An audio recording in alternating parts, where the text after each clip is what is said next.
All right, okay. You should be able to be hearing me fine, I hope. Right, okay, I'm just going to assume that everybody's... okay, great. Okay, fantastic. Right, okay, so this is a GT Classic tournament race between sloaters27 and ironrusty. I've just stepped in the last minute, so bear with me.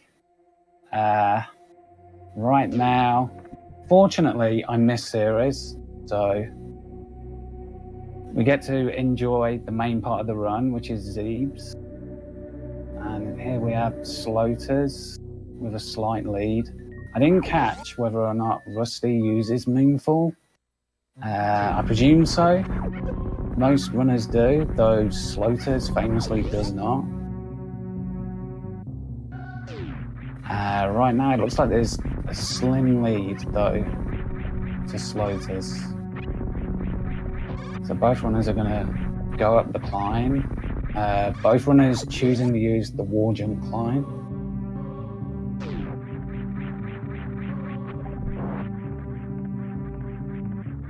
Sloaters making his way through Parlour.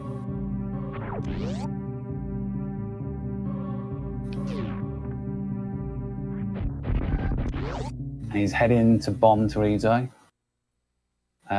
with what looks like a pretty good time. Rusty Impala just behind. So, anybody who's unfamiliar with GT Classic, this category takes advantage of a developer's code known as the GT code that was either intentionally or not left in the game that was relatively recently discovered. And if you hold all 4 face buttons during the door transition going into Golden Chorizo's room, it activates the code and you get basically every item in the game except Screw Attack. You get 700 health, you get a whole load of ammo, etc., etc. The one item that you don't get, Screw Attack, you can actually pick up almost immediately after the fight because it's in the very next room. So the general theme of GT Classic is that the idea is to get to that point in the run as quickly as possible with the minimal amount of items and enter the code, and then you get everything that you need to complete the game in double quick time. You can just literally go on a boss rush, which is the reason why the GT Classic world record is significantly faster than the any percent world record. So there we go. That's kind of the gist of it. So typically for this, like I mentioned, the idea of getting to Golden Chorizo's room as quickly as possible. The idea is to pick up as minimal amount of items as you need, and that makes early game particularly dangerous. There's a lot of ammo and health management that has to be considered. So this part of the run that both runners are in now, particularly going to Kraid, is very risky. There's a lot of possible RNG hiccups involved. Any mistakes can get amplified. So it's a part of the run that is not as fun. Most GT Classic runners would agree that this is the least favorite part of the GT Classic run. So hopefully both runners will be able to get through relatively unscathed to Kraid, get past Kraid, and then we'll see some lava dives. So Sloaters with a slight lead. Rusty not too far behind. Both the runners will be heading up through Red Tower to get the power bombs that they need to be able to open the lava dive. Well, to be able to get to and open the lava dive door. So that was a really nice Red Tower hero shot from Sloaters. It's a very difficult room, particularly without charge.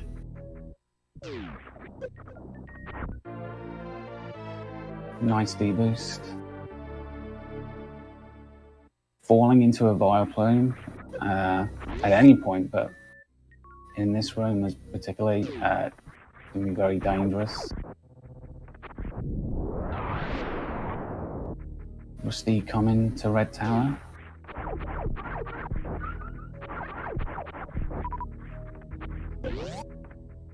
Ooh, looks like, well, didn't get the hero shot, but was very close to getting it. But goes up, shoots the block, goes straight back up, makes it.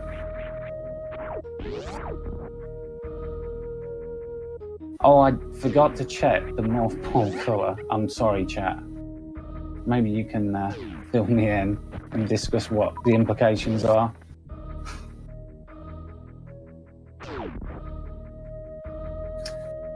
So, Sloaters PB for GT Classic skips high jump boots and does a riskier but quicker route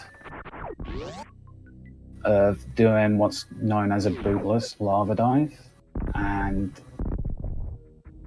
Sloaters being such a well-rounded player, I wouldn't be surprised if they actually get high jump for the extra safety that it gives because of this being a race setting. So Rusty's health going down Red Tower right now, it's a little too low, certainly lower than they would like.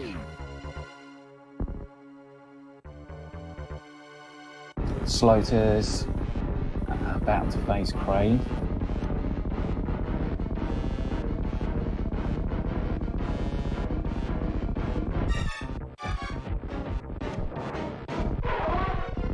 Nice.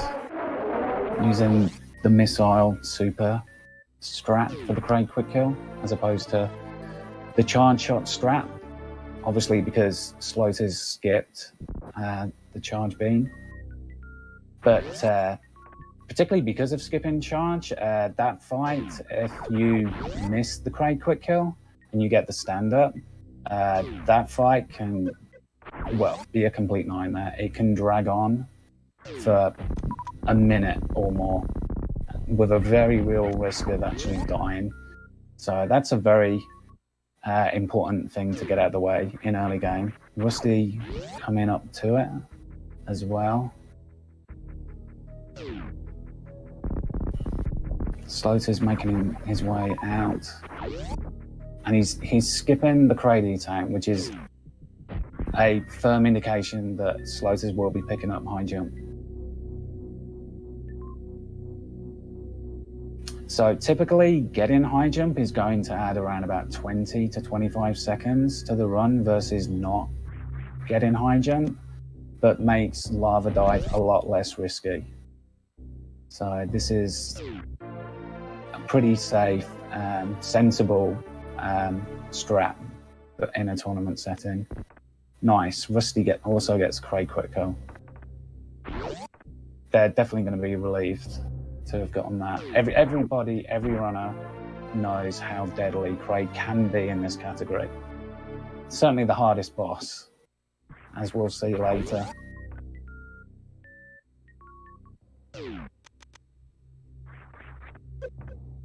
So Sloaters making use of having, well, was about to, making use of having gotten the power bombs early so they can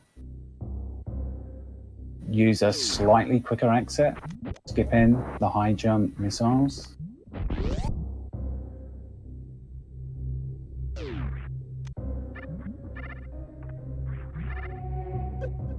Sloaters is about to enter the Rising Tide ring. We'll see if he does an upper Rising Tide strat. No, he's using the safer roll under strat that isn't particularly slow.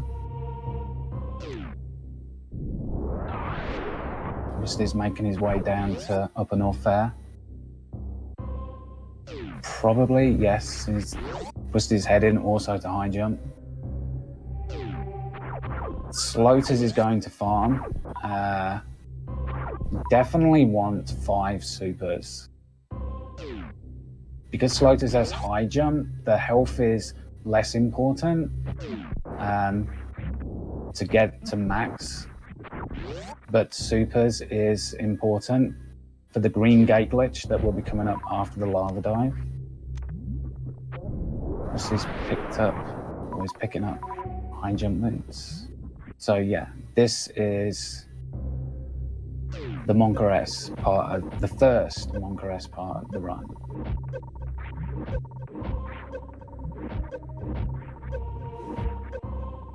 It's looking good. Yep, Sloaters makes it through safely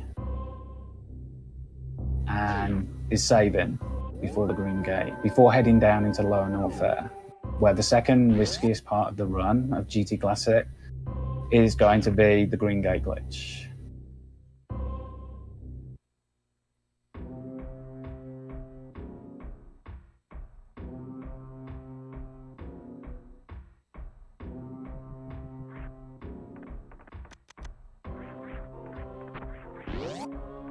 Rusty is making their way through. Let's see if Rusty chooses to save. Yep. As a safety, because of how deadly. Here we go. Second try for sloaters. That was close. That was very close to falling in the acid. Fortunately, you have more health, so that wouldn't necessarily have meant death, but would have been close for sloaters. So here's the GT fight. Sloaters entered the code during the door transition. So when they emerged the other side in this room, you could tell the code was entered successfully because you could see that Samus's suit changed to purple, indicating that his gravity suit was equipped. So that's something to look out for.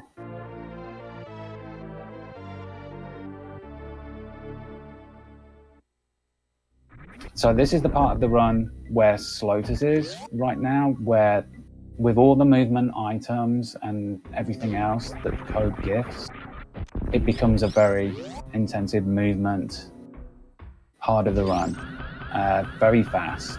Let's see Rusty's lava dive. It's looking good.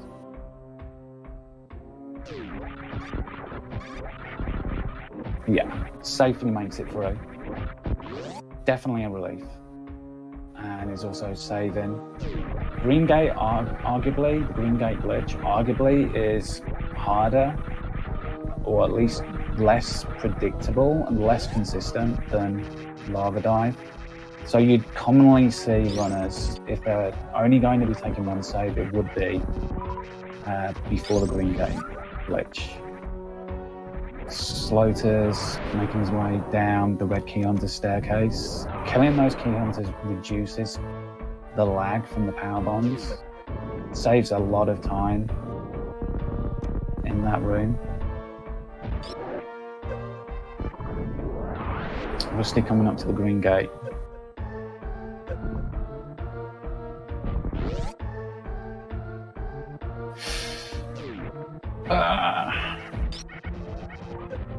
So, sadly, forced to have to reset to go back to the earlier save they took. There's no easy way, or there's certainly no quick way to get the supers. Nice springboard strats there from Sloaters. Sloaters about to hopefully annihilate Ridley. With full charge plasma, it's only going to take 20 shots.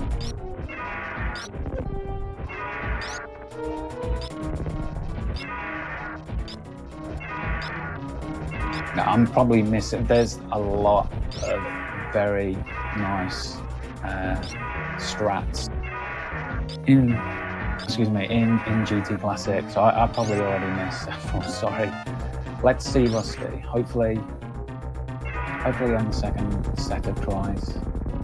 First try, second attempt, second save, whatever. Let's go. Rusty's in there.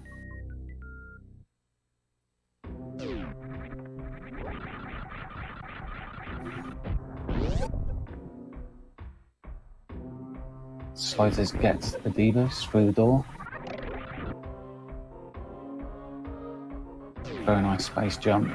Exit from Powerhouse. Rusty about to fight GT. For those wondering, the crouching, aiming up shots that Rusty's currently doing, when GT is standing, you can actually hit him twice by shooting from the kneeling position. That's the reason why you'll see runners doing that. It also explains that for a runner, say like Behemoth, who doesn't have an angle down, so they're unable to aim up whilst kneeling because they don't have the two angle buttons. It's also interesting that to get the two shots to connect, Behemoth uses like an opposite strat where they'll jump and shoot downwards. It's quite interesting. Sloaters making very quick headway. The Three Musketeers nowhere near the trouble that they would normally be in other categories since Sloaters has screw attack. Rusty currently in Amphitheatre. Space Jump arguably, depending on your point of view, either makes that room easier or harder. Kappa. A lot of people have unfortunately fallen down there. Both easier and harder, yes.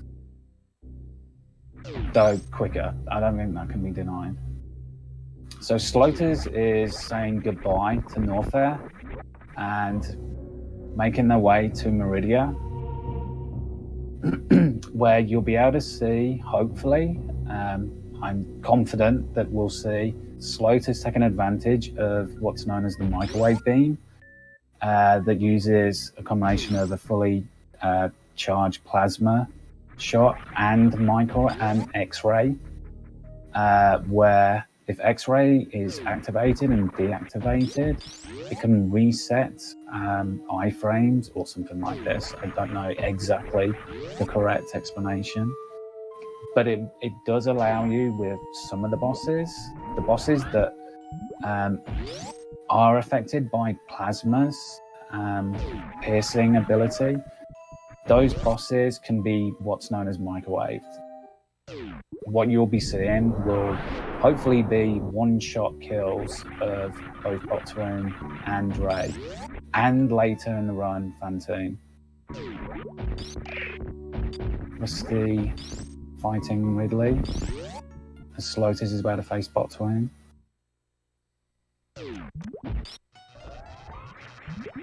Rusty doing a nice job handling Ridley's pogos. And there's the microwave. Ooh. Didn't quite activate and deactivate X-ray to do enough damage. Yeah, commentator's curse. I'm sorry. Ridley looks like he's dead on Rusty's side. There we go. Ridley will only actually die after he's grabbed you, or if he's failed in a number of attempts to grab you, and then he'll just simply explode.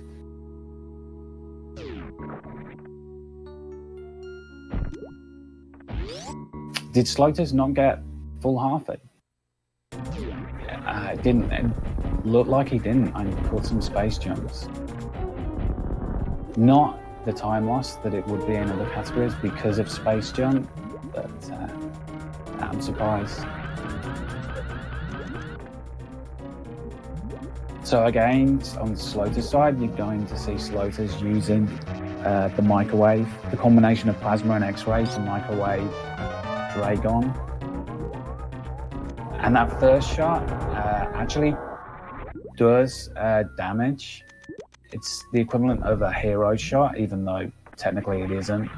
It hit Dragon off screen, which means that there were less activations required of X-ray to actually microwave Dre.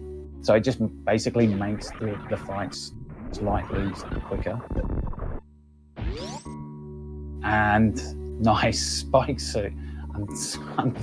Everything's happening at 1,000 miles an hour. But spike suit is extremely, relatively difficult in a category like GT Classic, where you have Springball. The inputs can be different. So it's a very difficult trip to actually get. And if I try and explain it, I'm going to miss a ton. But certainly not to be taken for granted, getting spike suit in GT Classic. So Sloaters is making his way out of Meridia, heading to Phantoon, wreck ship. Rusty's leaving Lower Norfair, about to enter Bubble Mountain, on his way to Meridia, where Sloaters is about to leave. Will we see the foosball from Sloaters? Not a particularly difficult trick. Here we go. Not particularly difficult in the sense of the inputs required, but the timing is, I would assume, frame perfect. because it's not easy at all. But it's we didn't see it, so I explained what we were looking for, and that was simply a spring jump out of the tunnel that goes straight up to the elevator.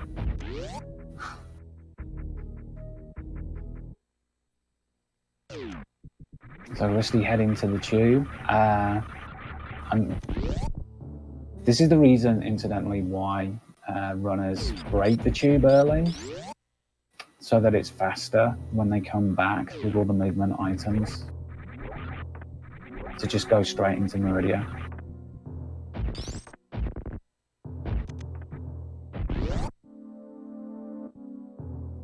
Rustin opting to do the Everest Spark.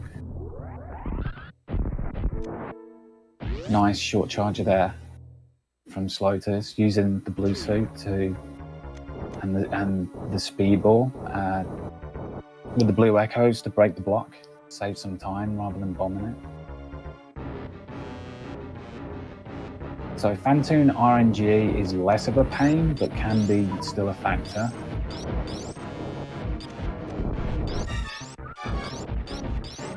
So we're going to see dual microwave of bosses, hopefully.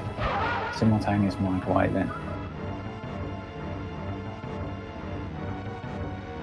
Nice.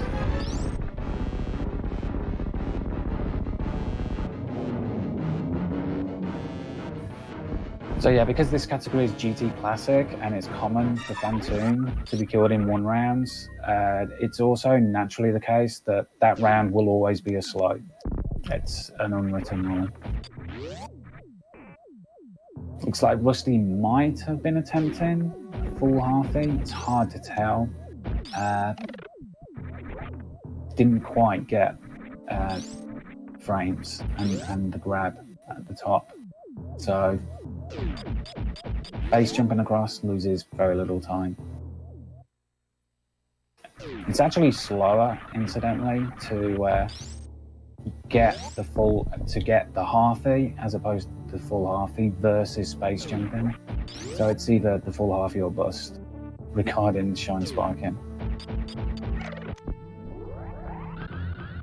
Nice spring wall there from Sloaters.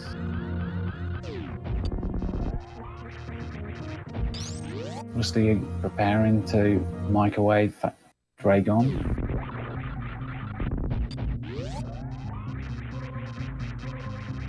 Nice job.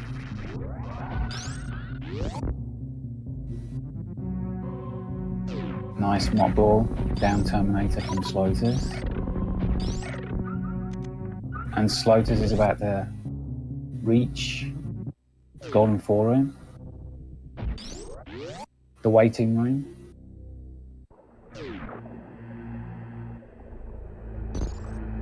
Almost 28 flat. That's very good pace. That's very good pace for a race, for a tournament with the save. Yeah, this is excellent pace. Let's see if Rusty can get this strat. Not quite.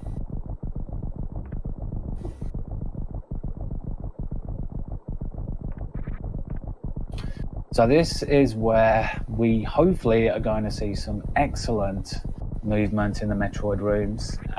Very difficult to execute, a lot of inputs in a very rapid succession. Very difficult to time, but when done optimally, these Metroid rooms can be blitzed in just a surprisingly fast time. Hopefully we're going to see that.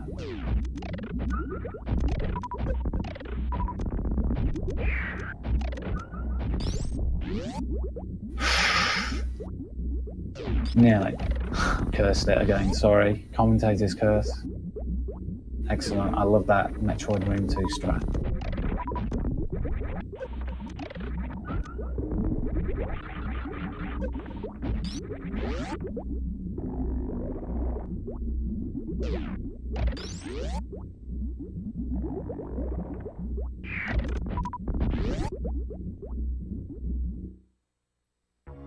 And Sloaters has got full health, which is something that is really important coming up.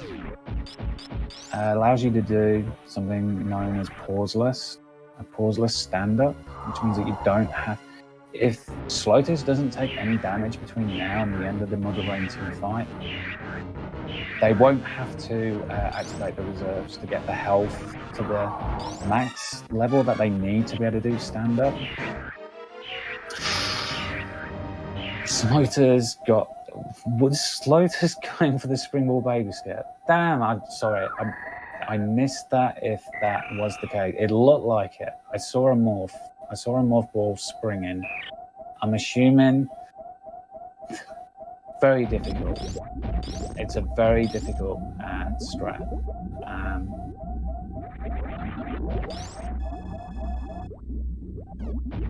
Exceptionally difficult. I'm not sure what else to say. Fortunately, Sloaters has a lead that gave him the luxury of being able to go with that. Rusty microwave infantoon, very nice.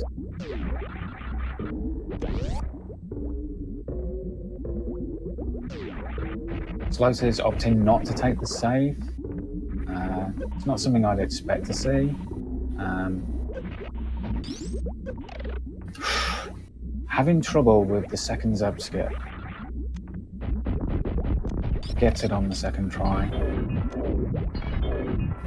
Wasn't able to freeze the Zeb in the position. And also took damage, so won't be able to do the pauseless stand-up. Rusty making the way out of wreck ship. Hopefully we'll see some nice space jumps across the ocean here.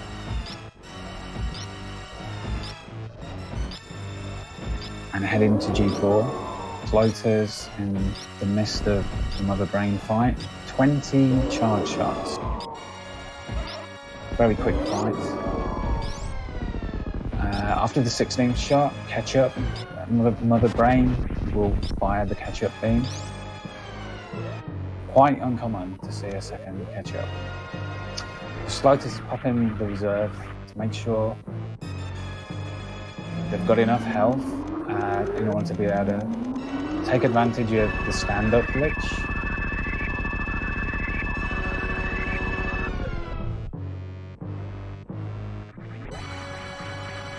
And then you see it. Sloaters has stood up.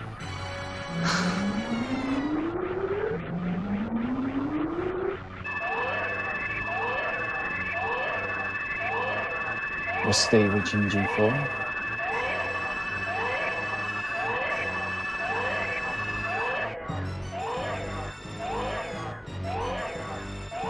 So don't worry, Samus is perfectly fine. It's just the graphics that aren't.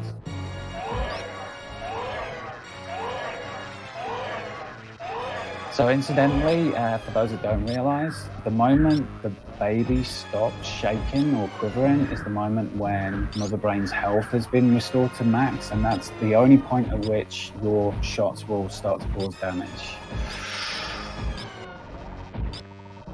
This can be a little risky at this point. Stand-up glitch can go wrong. For an experienced runner like Sloaters, I'd imagine that he would have trouble remembering the last time it did go wrong, but it can go wrong. This is looking fine though. Rusty about to enter the Metroid rooms.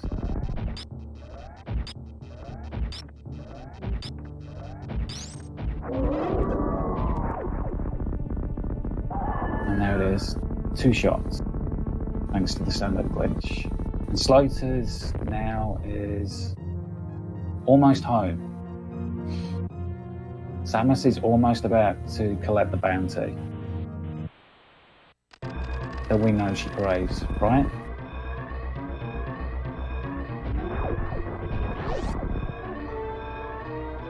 But the question is, are we going to see Blue Bomber?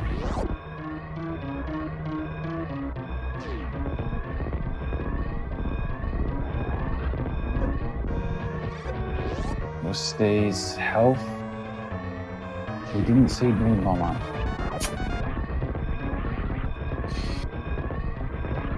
I was pretty sure we would see it down. Rusty's got their health up to max, so they have a chance of a pauseless stand up. Let's see what kind of baby skip they attempt. Will we see another? Okay. Okay, so good attempt though. So yeah, Rusty was using the power bomb to add lag in order to attempt a springboard baby skip. Unfortunately, they didn't quite time it right. And Sloaters is finishing. I would like to say with an official SRL time, I'm sorry I'm not in the channel, I never had a chance. It looks like a 35:40. GG Sloater. Very nice time. That's a very, very good time for a race. 35:42 official race time. Thanks, Firebat.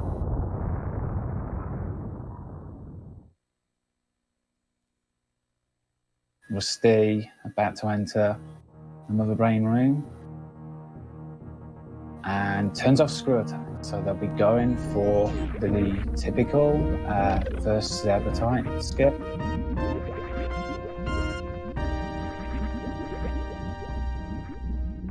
The reason we're turning off the screw attack is that screw attack ignores iframes, and you need those iframes from the damage to be able to clip inside the Zeb. So that's the reason why you would see runners deactivating screw attack there.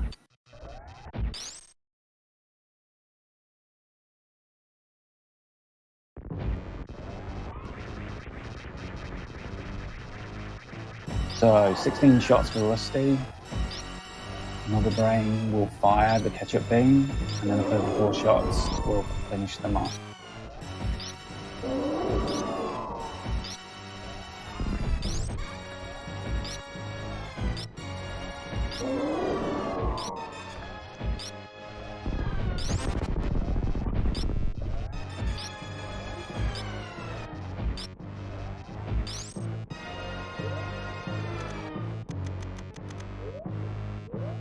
Rusty's activating their reserves. Turns off barrier. So another brain's rainbow beam will do 600 damage without barrier, 300 with. It just reduces the risk of not having to damage down.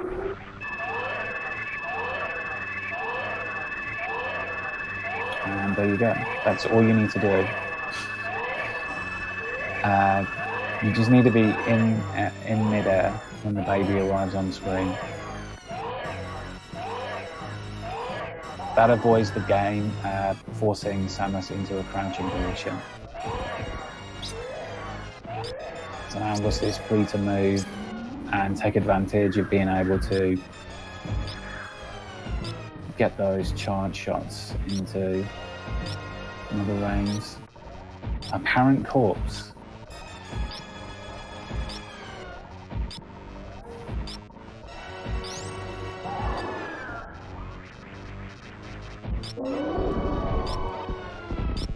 Nice. Played it safe, very sensible. There's a potential for the baby to become detached into a position where effectively the game is soft locked because Mother Brain is unable to damage the baby down. Dear Force.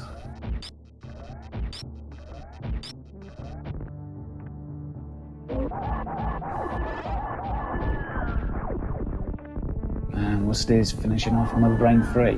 Very nice. 54%.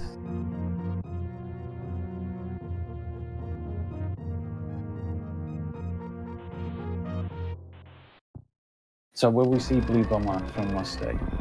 I hope so. Come on, Rusty. listening to chat, you have an obligation to. Well, if you're listening to me, forget about chat. You would only be able to listen to chat if they were commentating. Never mind. Come on, Blue Bomber. No. Well, never mind. We'll see one later. Screw attack definitely helps in the escape. So Rusty actually, I missed it. Rusty must have turned screw attack back on when they popped the reserves.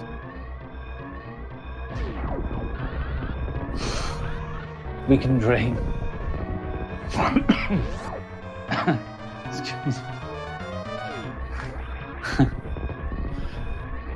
Rusty Impala, the last real run killer, unfortunately. Parla can be an absolute nightmare.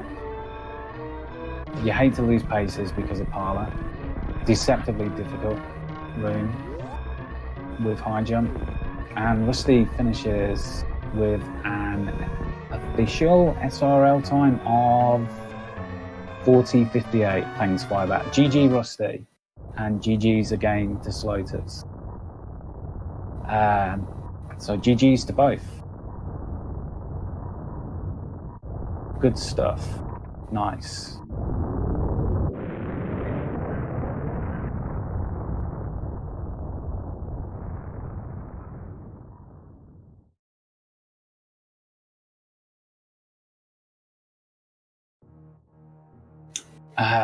Right.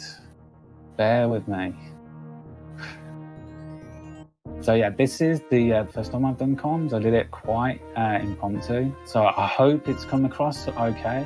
I hope the microphone isn't as appallingly bad as it perhaps is. Hopefully not. I'm going to assume that I'm going to try and do an interview. You guys might need to remind me of things that happen in those races. Let's have a look. So I'm just checking the tournament to see who the runners will be facing next. So it looks like Sloaters will be facing in the next round the winner of MM2 NES cartridge or Kevnastics. Rusty will be going into the redemption bracket, and that's where I'm lost.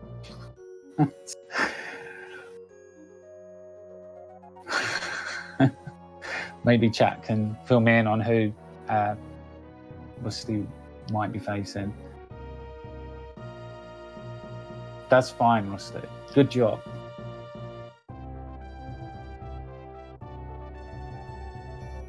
The redemption bracket.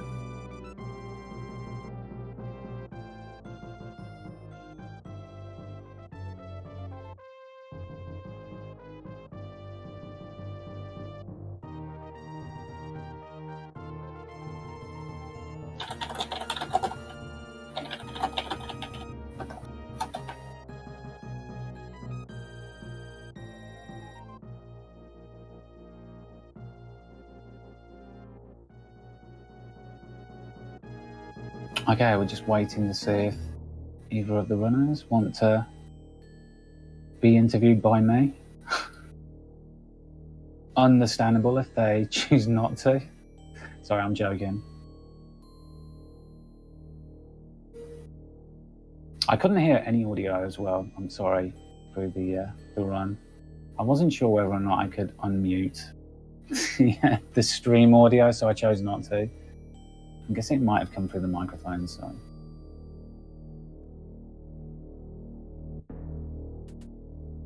Rusty will face either. Ah, right, I see. So, Dear Force, by the way. So I see. So, yeah, that's how it's organized then with the rounds. Thanks, Rusty.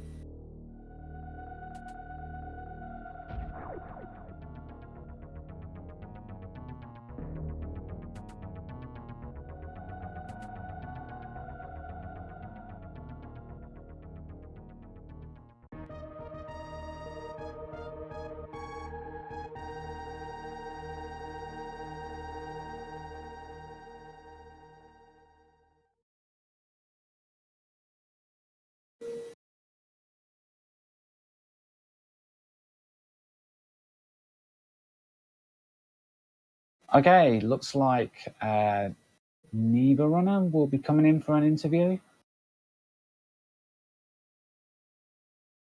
I think that's correct. In which case, I'll close it up by saying GG to Sloaters, GG to Rusty. Thanks for a great race. And thank you, Fiber, for organising the restream and unleashing my comms on all you great people in chat. Thanks for watching. And this was a first round match. There's going to be a lot more of this tournament to come. So, major hype. Bye for now. Have a great day.